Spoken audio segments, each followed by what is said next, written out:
Very good afternoon, everybody. Another take. This is our 100th take. Nothing to do with us, for once. This is the crew that are messing up. Yeah, well, the producer's not here, and as you can see, it's just the two of us. So the patients are running the asylum. Indeed. Even the crew. Huh? I thought it was only this side of the camera. But anyway, a very good afternoon to everybody. It's a chilly afternoon in Harare. Well, it was sunny in the afternoon, but I think it's getting chilly. And in the evening, it actually gets really chilly. Quite cold, actually. Yeah. Uh-huh. Yeah. What do you think of winter? I mean, it's a new month. I'm looking forward to it. I don't enjoy winter. I don't enjoy the cold. And I'm glad that it appears that this winter is not as frosty as last year's. It started getting cold much earlier last year. Well, it started raining last year. Yeah. But, Johannesburg is very cold. So usually that, then spills over to Harare soon enough. Yeah, but thankfully we were enjoying really sunny, warm afternoons with great weather. So I look forward to seeing the back of winter. It's not my favorite time of the year. Let us know what the weather is like wherever you are. So good afternoon, good morning, good evening, whenever you watch the show. We're happy to have you here. Today, as Rufara said, it's the patients out of the asylum. So, yeah, it's we're bound to have be a bunch of fun. No one is going to rein us in or hold us back. I hope we don't get into too much trouble. Don't take us too seriously. I've been looking forward to this moment for a very long time. I can't wait. And we've got lots of material to go through. So what are you drinking over there in the boring corner? Well, because it's a special rabbit hole session, I'm actually going to have my favorite Kericho tea. Ah, fantastic.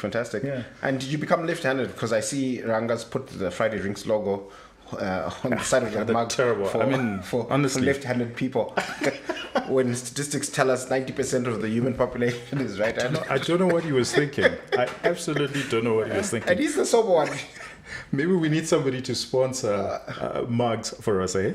Yeah. Friday Drinks mugs. But anyway, what are you taking? Well, I actually had this. I got this bottle last week because it was the Africa Day week, and I wanted to celebrate something African. But then, since we had an investment banker and trader, I thought it would be more appropriate to drink a Johnny Walker, which is associated with dealers and traders.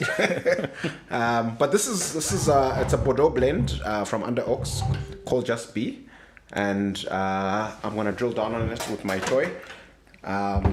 It's I've never had it, but it comes very highly recommended.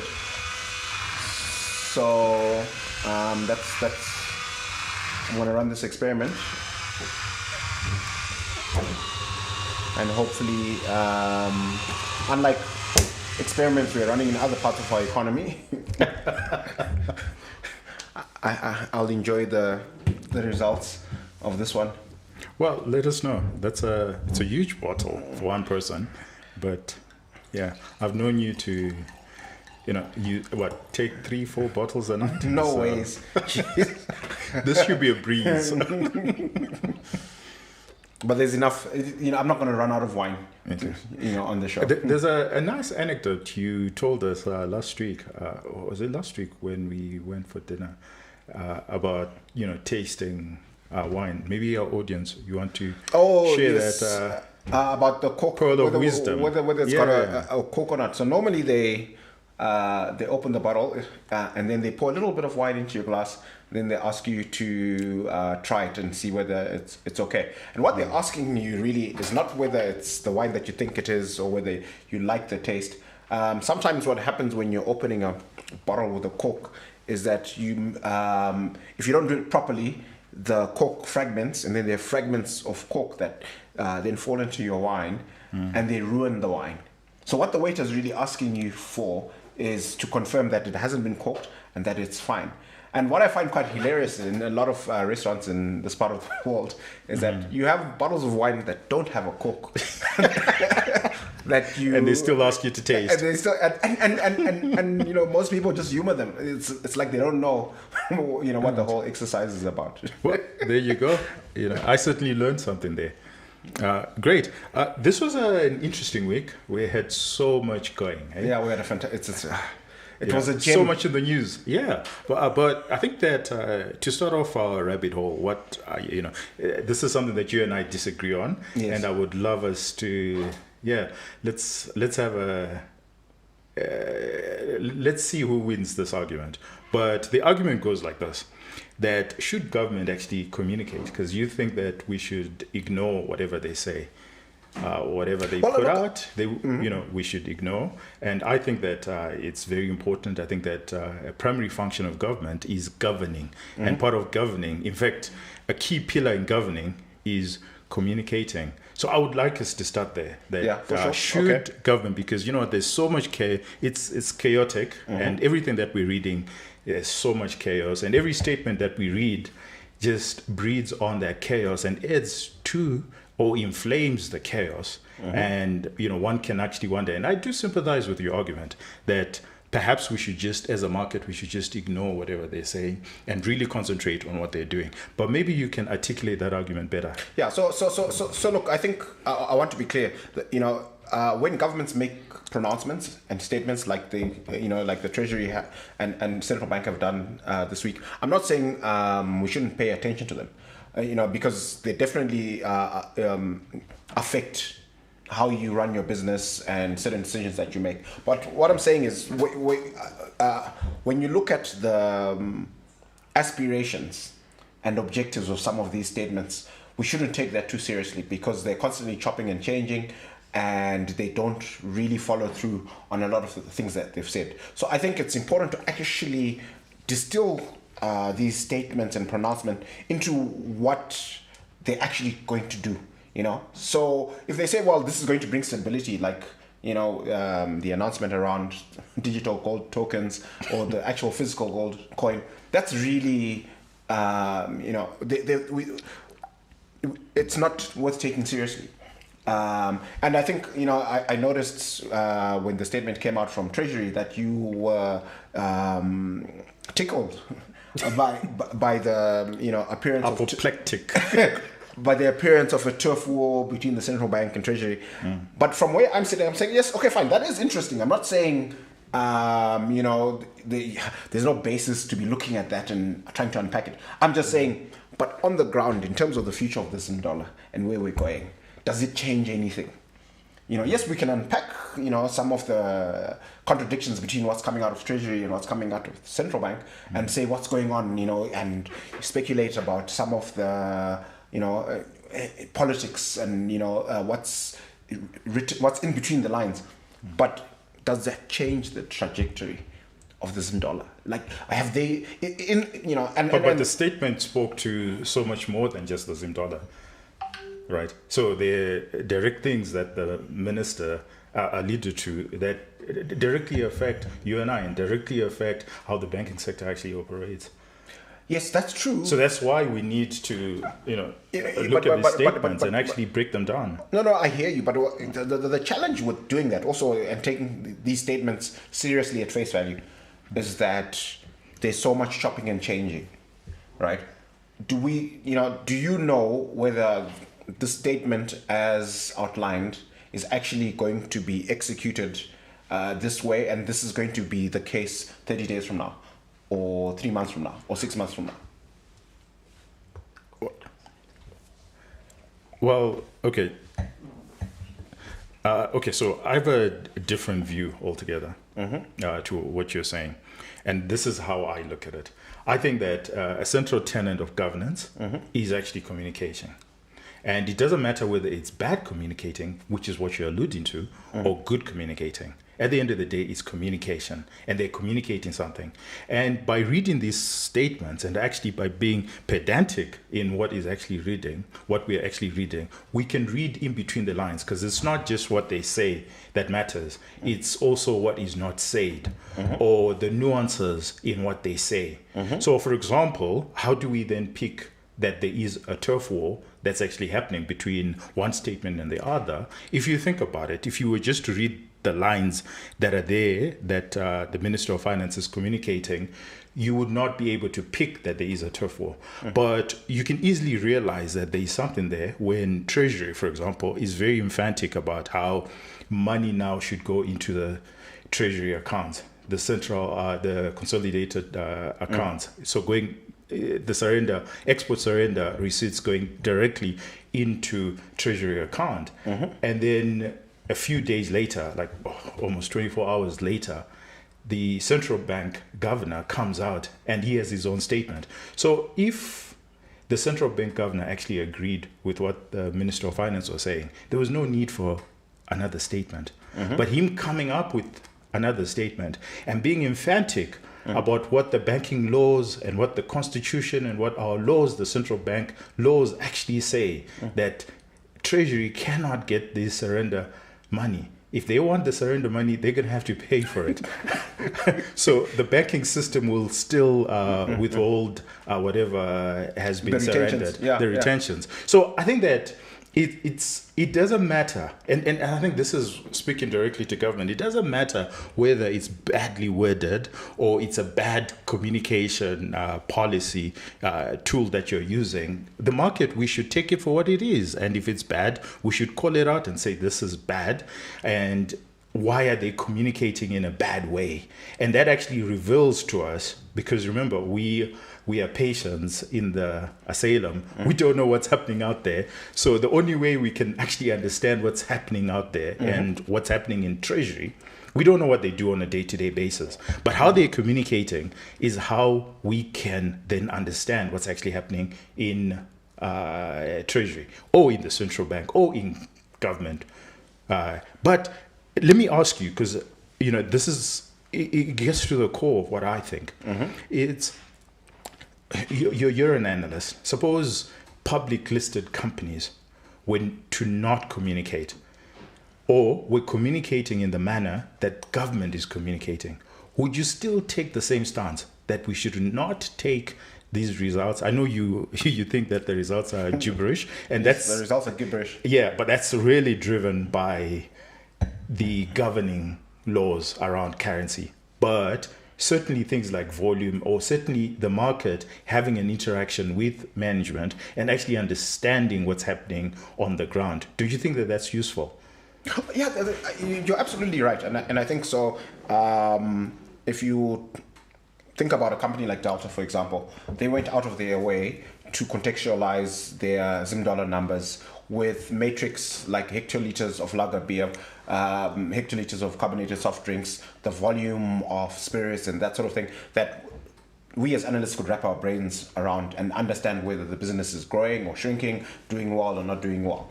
And I give them kudos for that. Other companies are not so great at giving the market relevant information to supplement the gibberish that is Zim dollars denominated inflation adjusted numbers. So I think if you actually talk to people who follow Zim equities, a lot of well, maybe not a lot, but some companies in terms of their valuation and in terms of the interest of certain buy side analysts and managers, right, are heavily discounted because they don't communicate well. They have a perception problem in terms of their governance. And, some companies, and Delta foremost amongst them, highly liquid, highly respected in terms of their governance, and they communicate extremely well. So what I'm saying in reference to the government is that over the last 4 or 5 years, we have had many statements, right? And if you didn't have access to any data about how things were actually working in Zimbabwe on the ground, in terms of inflation numbers, in terms of the devaluation of the local currency, in terms of problems in the financial sector and that sort of thing, you would think that we had a very busy and active government, but you'd have no idea whether things are actually working or not working. But we know better, right? We know that things haven't been working, and we know that there's a big disconnect between what's happening on the ground and these statements. So when I read them, the question that's foremost in my mind is, things have been failing. Are we pivoting towards more successful policies, towards things that will work, or are we carrying on in our dysfunction? But what I'm also saying is these statements are actually indicative of our failure and of our chaos. Because when a minister of finance gives you a 4-page statement every month, that is actually indicative of something. Of things not working. Right? Of things not working. Exactly. So they're still communicating something. Yes. It tells you that there's a lot of instability. My primary interest is our trajectory changing? That's all that. At this point, the detail isn't all that interesting because things. But those are separate questions, and I keep highlighting this fact that when you see when a vendor knows who the central bank governor is, it's a problem.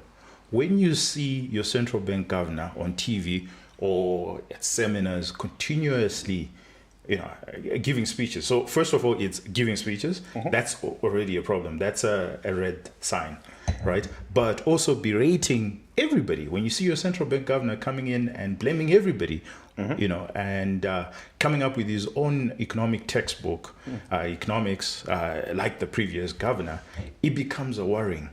They are communicating something. What I'm trying to say is them in communicating, the way that they're communicating, even though it's bad, it's actually giving the market a particular signal. They think that they're doing a good job, but when we read in between the lines, when we read what they're saying, and when we see them continuously and fumbling sometimes, we take a particular stance. And that particular stance is why, for example, people like yourself and a lot of the market participants are now hardened. They don't believe you anymore, Minister of Finance. They don't believe you anymore, Governor. They don't believe you anymore when the president, says, we want to keep the US dollar. We want to keep the Zim dollar. Sorry about that. We want to keep the Zim dollar and we're going to defend the Zim dollar. And somebody will put their hand up and say, well, it's not up to you, right? Because a lot of people are keeping their US dollars. Yeah, because and even if you change the law... What happened in 2009, we didn't have, yes, there was a government pronouncement that we are dollarizing, but the market actually dollarized. The market actually decided that the Zim dollar was useless and moved to dollarize. And I think that if the issue of the Zim dollar, the government of Zimbabwe continues to debase the currency, continue to undermine, because it does have legs. You can actually use Zim dollars right now. Absolutely. But its usefulness is definitely on a negative trajectory. We'll get into that. We'll get into that rabbit hole. So but let's stick with the communication. So what I'm saying is, so what their aspirations are that they announce in statements matters much less than whether they take the concrete measures that are needed to actually restore faith and confidence in the Zim dollar. So I'm kind of numb at a certain level to what they say to all these statements, because you're not a bank. Because the Minister of Finance, what the Minister of Finance said immediately afterwards. So for example, if we were to get into the details, he introduces a 1% tax in foreign payments. So that's why you need to read these statements, because you're not a banker. But he reduced the IMF from 2% to 1%, but it doesn't move the needle. You see, because when I read no, on the ground it actually moves the needle. People will need to change their systems. People will need to get in. So if you're running a business, you obviously need to make sure that your bank is not deducting 2% when it's now 1%. But in terms of fundamentally how you run your business and how you make decisions, are you going to say it now makes sense for me to save in some dollars? Well, no. Remember, we can get to how effective the policies are. But the first thing that we need to ask is, are they communicating? Yeah. I'm just saying that they are communicating. So let me use a metaphor that I'm sure you're familiar with. It's about rearranging the deck chairs on the Titanic, right? So a lot of these statements coming out of Treasury and the central bank, to me, sound like we are rearranging chairs on the Titanic. So what I'm sifting for, what I'm trying to filter when I read these statements is, has somebody decided that, wait a minute, we need to change the direction, there's an iceberg over there? Or we're just obsessed with We don't like this chair arrangement. Let's move the chairs around a little bit in this way. Okay, I'll put it, so using your analogy, I'll put it this way, that when you are continuously hearing messages from the captain, if you're having your nice dinner on the Titanic, and every minute you hear the captain telling you that everything is wow. Everything is fine. Everything is safe. They are communicating something. That's all I'm saying. Yeah. That we should take what they're saying and we should sift through and actually understand the said and the not so said. It's like being on a flight and the pilot says, "Look, we've got some challenges, but we're definitely not going to crash."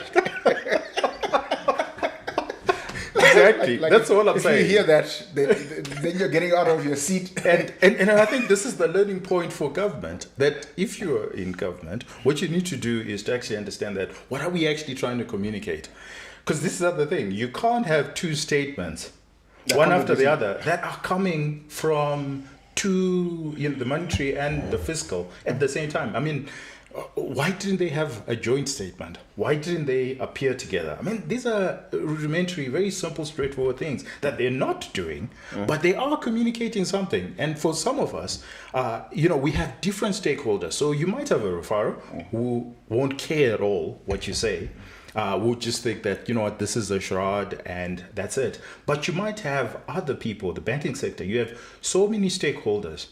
So you need to be very careful. Like we said, a very big pillar of government is communication. So you need to take it seriously. We can't have three separate statements, right, that are market driven, but in all intents and purposes are speaking against each other. So I think that government has to. But look, if we were going to score them on communication, to be fair, based on historical precedent, they've been appalling. So just 2-3 weeks ago, you had a statement about how procurement was not going to require the normal checks and balances and disclosures and tenders and whatever it is, and then within a couple of days, there was a U-turn and another statement saying no, actually ignore that previous statement. This that's not applicable. But what was interesting about that was we don't know how that statement got out there. Yeah, right. Like we actually don't know. We're the government, and we don't know how that particular statement got out in the market, and we don't think the president had agreed to that particular statement, so they had to withdraw it. But you are right, and I'm just saying that they are communicating something. Yeah, they might think that they're not communicating something. In fact, at the top of the show, there's an adjective that you use that captures this succinctly: chaos. This is it's literally chaotic, right? We don't have a coherent policy around currency, around exchange controls, and it's evident in this incessant communication with statement after statement after statement, and it's chopping and changing, and we are meandering direction. It's chaotic, and so to me, every time I see these statements, it just confirms, okay, the chaos is continuing. We haven't actually decided. It's actually worse than chaos, because you have the captain on one end telling us that everything is fine every minute, and then you have the ground staff, the aviation ground staff, saying something else. Giving us a weather report that alludes to something that's definitely different from what the pilot. But I'm optimistic. I think that personally, that the exit of the Zim dollar from the stage, I don't know when it's going to happen. Well, that's actually our second rabbit hole, and I would like, maybe you've started, you've touched on it, so we might as well tackle it. So maybe to the viewers, so that the viewers know, because we differ on this. So on the other side, Rufaro believes that this is the end of the Zim dollar. I, on the other side, believe that the Zim dollar still has a bit of legs, albeit very short legs, but it still has legs. No, so we're not in disagreement. I don't think that the Zim dollar is going to exit the stage next week or the week after. So it certainly has legs. If you have a Zim dollar bank account with a balance in it, you can for sure find uses for it. You can walk into a supermarket, a restaurant, and you can actually use Zim dollars. But every time that the rate has a nasty run, like it's had over the last 30 days, it undermines faith and confidence in it, and it makes less and less people willing to transact in it or engage with it.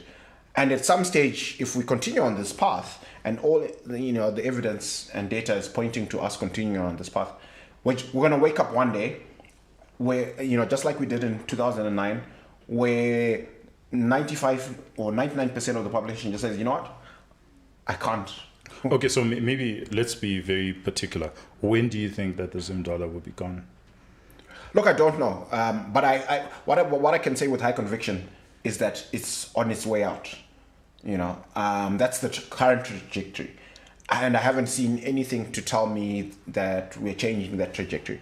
And funny enough, it's actually up to government, how quickly, or how long the Zim dollar survives for. One of the reasons why I think it collapsed so dramatically between 2007 and 2008 is because of the way the central bank behaved at the time.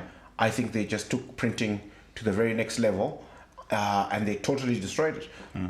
So if we're mindful and conservative about our printing, we can certainly stretch it out for longer than most people think. I don't think most people think that it's going to last 2-3 years. But if we are completely reckless and irresponsible and we just step on the gas in terms of printing, then it might not be useful at all by this time next year. So let me make an unpopular statement. If we continue printing the way that we're printing, so at a rate of 1,000% per year, I think that the Zim dollar will still be around for 2-3 years. Why I say so is because when you look at our financial services system, 42% of our financial services is still Zim dollar. But then there's also the very practical thing that by the time we go to 2007, how many zeros had we slashed off our currency?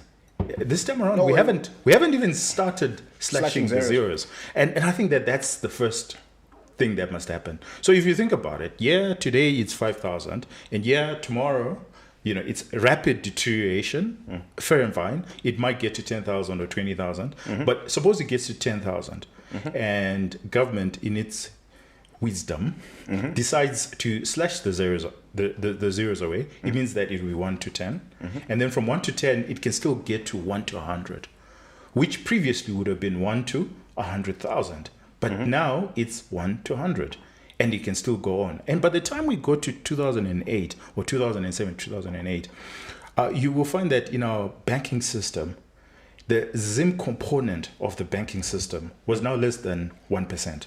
It was literally and practically impossible to keep Zim dollars in the banking system on its own. And I don't think we're there yet.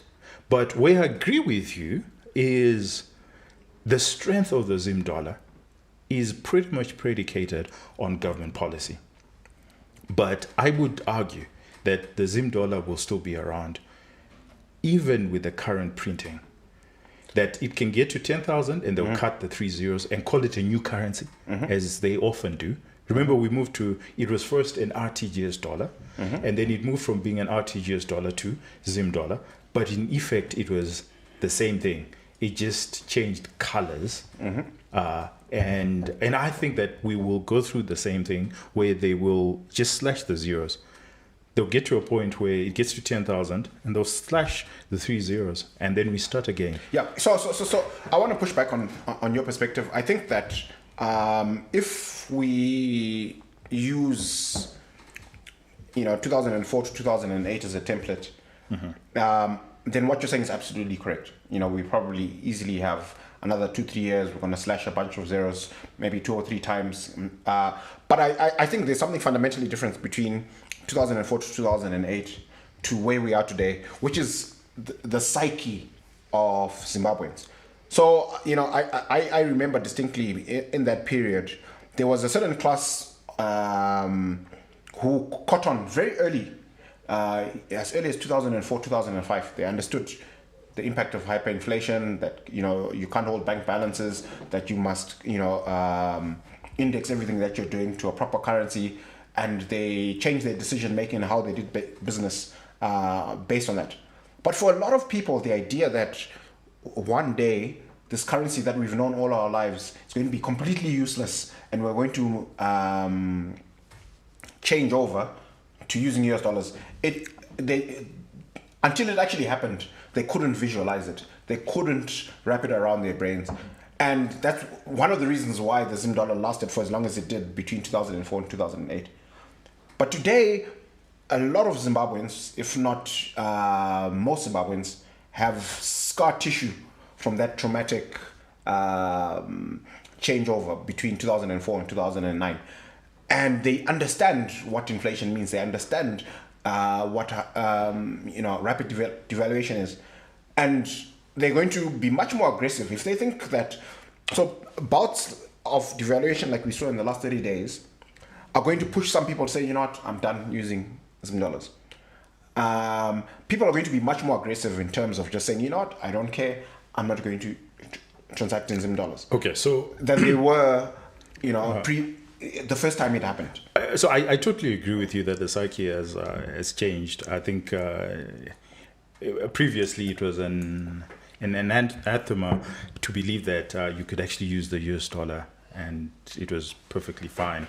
And I think that's out of the door. People can freely use the US dollar, and they understand that the market totally understands that it's able to use the US dollar. But I think that historically you're missing the nuances. Mm-hmm. So the nuances is the battering of the Zim dollar did not start in 2004, right? It went into high gear from 2004. Well, not even high gear. That's just like the last mile. Mm-hmm. So we can't use the last mile of the Zim dollar to analyze the Zim dollar.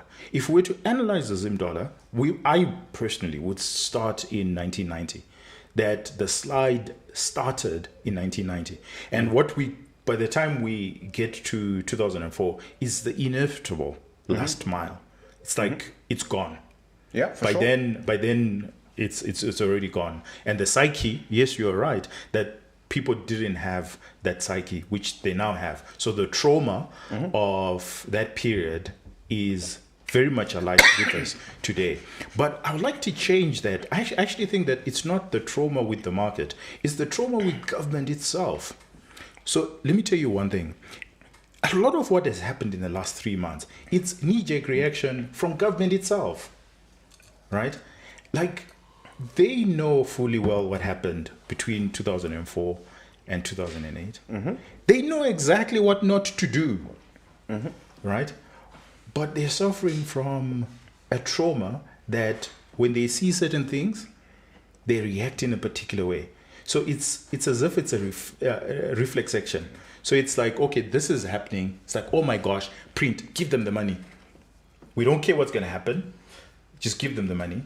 Because they want to surge or ameliorate the problem. They think by printing, they can ameliorate the problem and they can solve it another day. They can survive another day. There was absolutely no reason to print between February and May. Absolutely none whatsoever. But I think that politically, or maybe beyond just the politics, there's a particular collective trauma that our particular government has suffered, that when they see certain triggers, right, in their minds, they think back what happened in 2007 with empty shells. They think back with what happened politically. They think back to certain things that happened then. And their reaction is, we need to stop that. So if you have to print, because that might somewhat so I beg to differ. I'll push back a little bit on what you're saying, because I think there's a fundamental difference between the government today and the government then. Because one of the things that, look, I'm not going to give them kudos because it's like it's a really low bar, right? But the fact of the matter is, if you go into supermarkets today, you will find stock on shelves. You know what we did in July 2007, where we woke up one day and decided that, all the retailers must go back to some date in the past and sell everything at those prices. And we sent the police to retailers to make sure that they were selling all these things at effectively huge losses, so they couldn't restock. And our country became a laughingstock because you had all these images everywhere of empty shelves. And I think they've, in as much as they jump up and down and make all kinds of noises when the rate runs away, we haven't seen, anybody say, let's go back to. But Rufaro, that's where we're controls. headed. That's where we're headed. Well, look, this is where I beg to differ with you. I think they've learned a bunch of things from that 2007-2008 experience. That as bad as, in as much as they don't like hyperinflation and prices going up in Zim dollars all the time, I don't think I think it's a bright red line for them taking any action that is going to see us have empty shelves and have these embarrassing images of, this banana republic that, can't stock supermarkets. I'm quite surprised that you don't understand addiction trauma. So everybody who's gone into rehab has relapsed, right? And in the last week or so, we had the amnesty with the prisoners, right? Yeah. And in the last week, a lot of them are back to their old ways. Yeah. So the question you must ask is, why? Why would anybody who's been in Chikurubi and knows the state of Chikurubi? I suspect some people will find this analogy highly offensive.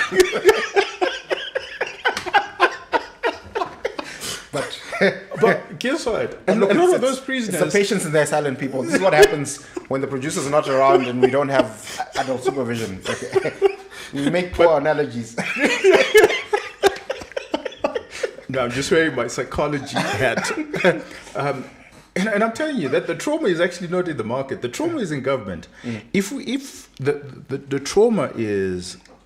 This is the only way they know how to get ahead. This is the only way they know how to react. So you need an infusion of maybe a brand new slate where the mindset, where you clean up the system totally. But the reason why addictive personalities or people who are addicted to whatever particular substance, why they continuously relapse is because that's the only thing they know. So if you were to ask, government right now on what's actually happening, and you say, why did you print? Why is it in February you printed? And they'll give you all sorts of reasons.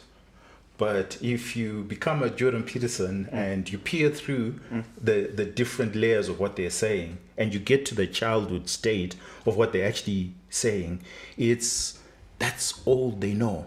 That's how they know. That's how they know how to operate. It has nothing to do with what's actually happening in the market. They're just reacting. One of the epiphanies that I've had this week is, so I'm going to push back on what you're saying. I'm not even going to get into the psychology of it, but I have had interactions with people who've never been in government, right? With entrepreneurs, people in the private sector who are running businesses. They won't come out and say this in a public forum, but they fervently believe that, when you look at the GNU era, when we were dollarized, they have these very visceral memories of their friends who are also entrepreneurs, who are also in the private sector, who are running businesses, who had done well before dollarization. And then failed during the US dollar era because all of a sudden, the universe changed in terms of the margins that are viable, the interest rates that are viable, the way to structure and run a business that's viable. What succeeded in the era before 2009 did not necessarily make sense between 2009 and 2013.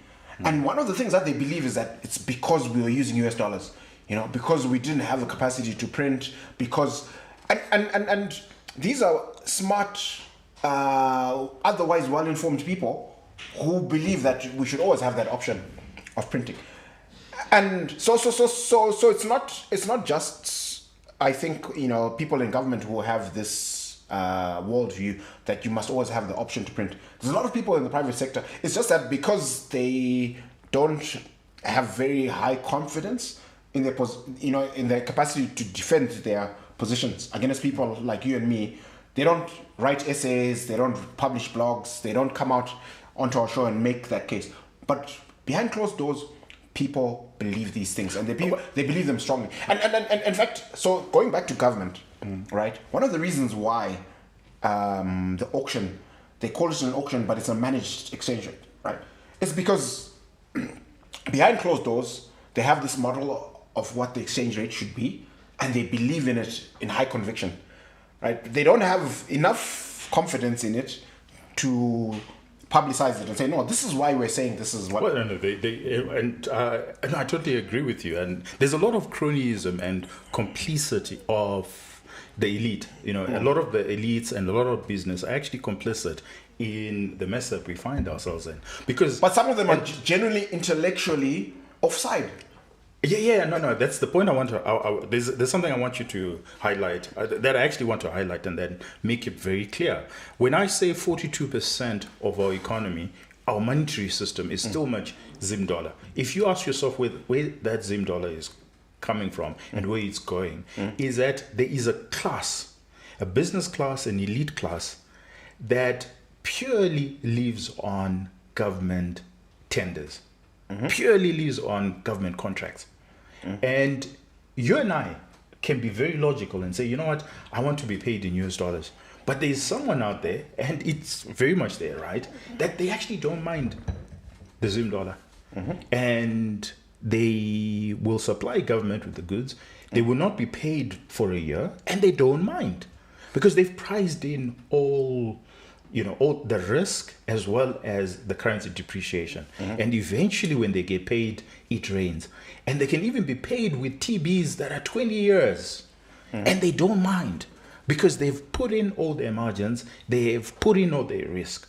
And that's why a big chunk of our monetary system is still Zim dollars, because there are people who thrive in that Zim dollar economy, right? I completely agree. But let me land so that you see my train of thought, or where I'm going with this, is that, and it's very much there, right? And unfortunately, they tend to have the ears of the authorities. So what tends to happen is they're the same people that then go to government and say, you know what, you need Zim dollar, otherwise we wouldn't be able to do whatever we're doing, right? And then when they print excessively, they're still the same people who go and say, you know what, I think that was a little too much. Maybe next time you need to taper it a bit. But the point I'm trying to highlight is that, there's a statement that I give of Togo, who was a minister, a treasurer during French time, is, you know where the concept of laissez-faire comes from? It's French, for sure. Let them be, right? Yeah. But laissez-faire, where it came from is because Togo was then the Minister of Finance, was continuously inundated with people coming in and telling him what to do. Subsidize agriculture. Why don't keep the Zim dollar? Do this, do that, do this. And he went home and reflected. And he was like, you know what? If I were to take the advice that I'm getting, I would get 20 completely different outcomes, because everybody is coming from their perspective and they're not looking at it holistically. So he said, you know what, since this is a game of football, let them be, let people play. I should just be a referee and be out of it. I'm not going to give any concession to any particular person because they have, access to me as the minister. And, not everybody is able to run a YouTube channel. I mean, thanks to Ranga, because this is actually a very expensive, jaunt to actually, for us to actually do this and air our views publicly. Twitter, there's so many costs associated with Twitter, but we are able to articulate our message, but how many people are able to do so? So, you as a minister or as a governor or as a president, you should not listen to sectarian views. What you should do is what Togo did, which is laissez-faire. Let it be. Let them play it out. And whoever wins honor or merit. Now, the problem we have is we have a certain class who are complicit, right? who encourage government because they have government's ears. And what's everybody else going to do? So, but I agree with you completely. And I also think that there are people who are just dead wrong in terms of their thinking about economics and currencies. And some of them are actually quite vocal as well. And they will pontificate about the virtues of having our own currency. We're going to be more competitive, blah, blah, blah. And none of it comports with the data or the evidence. So you have these elites that you've spoken to who are conflicted. So when they issue statements and say things, they're just being disingenuous because they're conflicted. But there's a whole bunch of people who don't have skin in the game, but who have really poor views, right? And then there's, we're the minority who's actually saying, look, this doesn't work. It hasn't worked in Zim over the last 5, 10, 20 years. It hasn't worked anywhere in the world. Okay, I beg to differ. I don't think we're the minority. I think we're the voice of the majority of the market. Okay, we're the voice of the market. I mean, if people were to listen to us, it's less about our personal views, because if indeed people are keeping money under their mattresses, that's the market. The market is telling you something. I mean, effectively in an economy, you don't want to be keeping US dollars. It's actually such an inconvenience. When you go anywhere else in the world, it's such an inconvenience. Just your phone. You just carry your phone. Exactly. You're done. So why would the market keep US dollars? Why would a businessman who wants profits ask for US dollars? So that's the market. So for me, that's the silver lining, right? The government can have its love affair with the Zim dollar or having a local currency all at once, and that's okay. That's their prerogative. But at some stage, if the issuer of the local currency behaves badly for long enough, the market will completely reject that local currency, and that's the trajectory that we're on. And to me, I think that's the silver lining. When I see episodes of harsh devaluation, like we've witnessed over the last 30 days, I think that's a positive. I think it just brings us closer to the end, where we then move on to a hard currency. Can you speak to the damage? I mean, there is a cost to it. Remember, this is not a victimless destruction. There is a cost to it. Every time the Zim dollar goes the way it's going, there's somebody who's paying for it. Do you think it's fair? Well, maybe let's not use the word fair. I'm not going to. Do you think it's just? Do you think that's Look, the way it's we awful. should go? There's a cost to it, and the cost is actually mandatory. So, for example, if you're a civil servant, you love your job, you love teaching, or nursing, or whatever it is, you're a civil servant, and you honestly love your job. But you know the reason why people went into civil service, and my dad was a civil servant, but you know the real reason why people went into civil service was to serve their country, right, with their intellect and whatever, but also it's because it has the best pension system that's anywhere around the world. The real reason why people go into civil service is because they actually think that, you know what, my pension in my old age is going to... I think that stopped being true in 2009, and I don't know who thinks who thinks it's true today. This is, well, you know what, some people now are being forced to go into the civil service because that's the only job they can find. But the point I'm trying to make is, while you're elated that the destruction of the Zim dollar is happening I'm just saying quicker, but it's a cost, and that damage is actually to the civil servant. His pension, he's not going to have his pension. So the one thing, let's go back to the psychology class. The one thing he was looking forward to for 40 years, right? There's a guy who was sitting in a government office, and he said, you know what? The reason why I took this job is because in 40 years' time, when I retire, I'll be able to live lavishly. I'll be able to live longer and better than the guys in the private sector. That's the reason why you took the job. Look, I'm not a sadist. I'm not celebrating the pain and suffering associated with our journey to the end of the Zim dollar. Not by any stretch of the imagination. Have you heard the, this? I don't know whether it's actually scientifically factual, but it's, people like to talk about it as an example of the frog in water that's slowly brought to boil. And the thinking is that the frog can't actually tell that it's in trouble as the water is slowly brought to boil. And by the time the water starts burning the frog to death, it's too late for the frog to do anything, and it dies, right? So you've got that, so if You believe in shock therapy? if you were condemned to death, Tinashe, right, and the executioner said to you, listen, these are your options, right?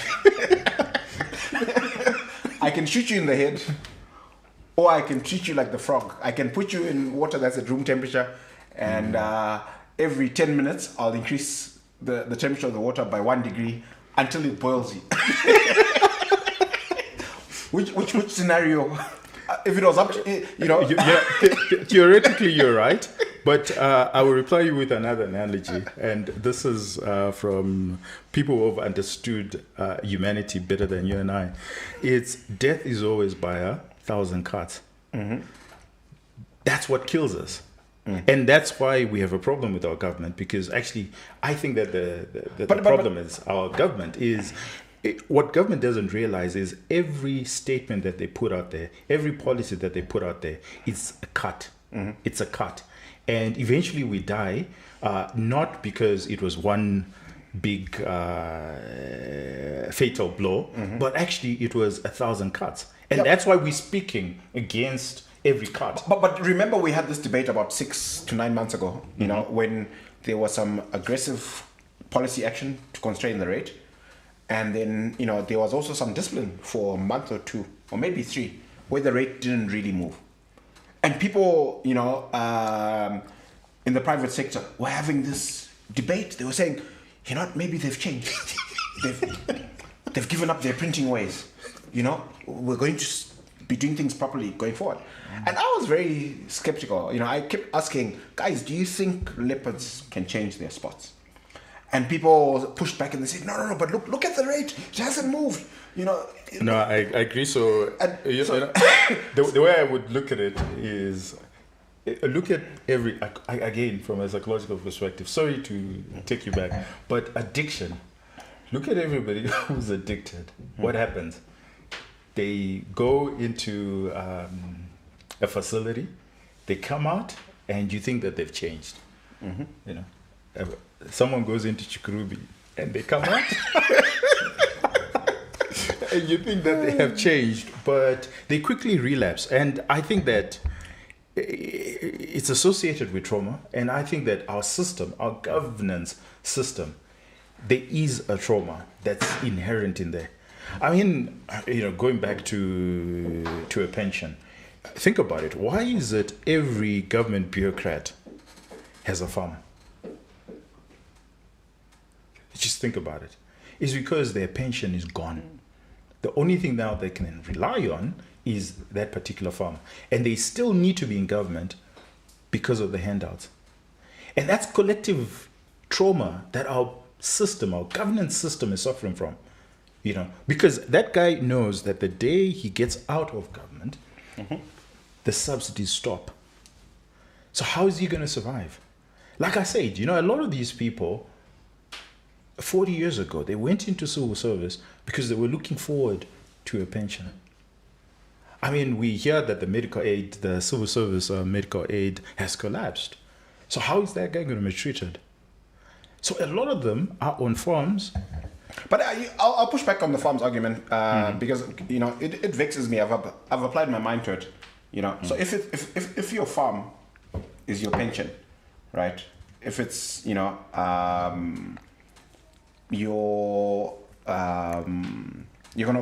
that's where you're going to settle, when you walk away into the sunset after a long career in government. That's how you're surviving.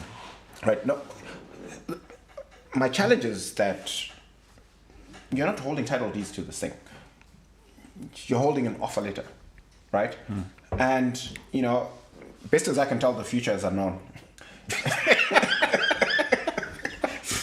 You don't know who the minister of who signs off on offer letters is going to be 5, 10, 15, 20 years from now. You don't know whether they will like you. You don't know whether so how can anybody? I have friends who are into farming. Some of them have offer letters, and I always, it boggles my mind. I always ask them, guys, You sleep well at night, pouring your heart and soul into this piece of land, and basically anchoring your economic survival on the productivity of this piece of land. But you know for a fact that in the current legal framework, you can wake up tomorrow and somebody rocks up and says, by the way, time's up. This is no longer, please vacate. It's Tinashe's turn. But I can give you an answer. That's the reason why they're politically invested in a particular atom. The reason why they're politically invested is because they understand that they're standing on precarious ground. That's the answer. I need us to move into another rabbit hole. We've covered quite a bit, but this is again an exciting one where we look at why is Zimbabwe continuously getting it wrong? Because I think we've got different ideas, yeah. So let's see how this will come out. Why is it that Zimbabwe is struggling and continuously failing, especially with the currency, the instability, the macroeconomic instability? But when we look at Russia, China, they seem to be doing okay with their currency. Why can't we take a leaf off their particular page? So that's a profound question. And for the longest time, it's vexed me.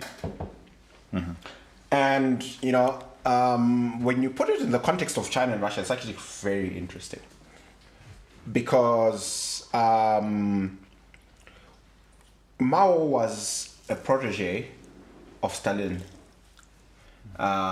He actually spent some time in the Soviet Union in the 1920s, and he had a front row seat to all of Stalin's epic failures when he collectivized agriculture and he did all these things that just didn't work, and they led to the death of millions of people, right? And yet, when he finally got to a place where he was in charge in 1949, right, over the next 10 to 20 years, he did exactly the same things that Stalin did that failed miserably. Because he believed in this worldview, right? That this is how communism works. You collectivize the farms, you collectivize industry, and it just failed. And you kill anyone who's against you. And if you look at Russia and China today, one of the things that animated, and Putin has actually said this, right? That when the Soviet Union broke up in 1991, and there was chaos in Russia for 10 years, because Putin became president end of 1999, early 2000s. One of the things that he was adamant about was he not being in charge of an economy on its knees, with no reserves, with no capacity to pay its bills, going around the world with a begging bowl. He felt really strongly. So when he started fixing things in the early 2000s and the oil revenue started coming through, he insisted on reserves. We're going to have reserves. We will never need to go onto the world stage with a begging bowl. And, before this, war in Ukraine, and he had his, a bunch of his reserves frozen, he had $680 billion in reserves. Because he felt really strong. He went through this experience in the 90s. Well, 98, the ruble crashed. They had 2 months. Reserves. And he felt really, really strongly. And Deng, after taking over from Mao, also felt very strongly that this state of affairs where we have people dying of starvation, it's just unacceptable. We need to be organized, and we need to be serious, and we never need to have. And unfortunately, to use your analogy, right? The nationalists who liberated Zimbabwe in 1980, they are more, in terms of their worldview and their, philosophically. They're still Maoists and Stalinists. They're more akin to Mao Putin and Stalin than they are to Deng and Putin. So until there's that changeover, until there's a new mindset of, where people in leadership are saying, you know what, guys, this idea that Zimbabwe is a laughingstock, that we have a currency that you can't use outside our borders. So maybe let me put certain statistics into context. When you look at Russia, I mean, when they started when the war started in February last year, they had 24 months import cover. Yeah. And, generally the standard is 6 months import cover. And what it means is, suppose you were not to receive exports at all, any export receipts, Russia could go for 24 months importing whatever they were importing for about 2 years. Before Absolutely. And the similar thing with China. So China's got almost $1 trillion of US dollars. They've got $3 trillion in reserves in total. Yeah, and then 3.2 trillion. They've got gold, they've got all these reserves, 3.2 trillion, and it's actually going up. Although they've got a managed currency, their reserves are the largest in the world. Now, this is the interesting bit, is that the US has half a month worth of reserves. No, but the US, right? The US is different because the US has the world's reserve currency. There's a point I want to make. Yeah, sure. There's a point I want to make that the extreme ideas around whether or not you keep reserves or not, it's pretty much predicated on which currency you're going to use or how you're going to manage your exchange rate. If you choose to have a managed exchange rate, well, you're going to have to prop it up with reserves. And you're going to have to prop it up with the highest reserves in the world.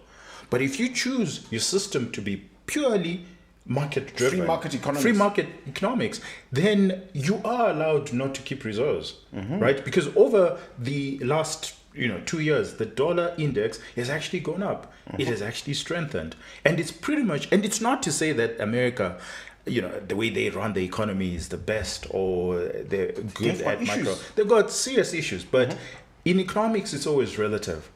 So it's one of those, whatever I'm doing in my household, it's relative to what everyone else is doing. So if Rufaro is a drunkard, well, he's only a drunkard relative to where he is. If he's in a beer hall, actually, it's acceptable. But if he's in a church, then it's a problem. it's a problem. So similarly with how you manage your economies, it's pretty much relative. Which brings me again to another. So I quite like how we analyzed or how you drilled down the Russia-China, but going with the relativism theory, let's look at Zimbabwe compared to its regional peers. The president is in Malawi. I quite like the Malawian country. It's a tiny country that's badly run, but not as badly as Zimbabwe. It's got lots and lots of opportunity and lots of potential. But one thing that they sort of manage relatively better than us, it's their monetary affairs. You look at Zambia, monetary affairs. You look at Botswana and everyone else, they went on the run and decided that, we are going to outsource the monetary and exchange rate to our bigger brother, because the bigger brother will have the reserves and we will have the oomph or the wherewithal to protect us if they need be. And all we need to concentrate on is the fiscus. And I think it has worked well for Botswana, it has worked well for Lesotho and Swaziland and Namibia. Why is Zimbabwe the sick child of the SADC region? So I think I alluded to this a little bit when I was talking about the ideology, the difference in ideology between Stalin and Mao and Deng and Putin.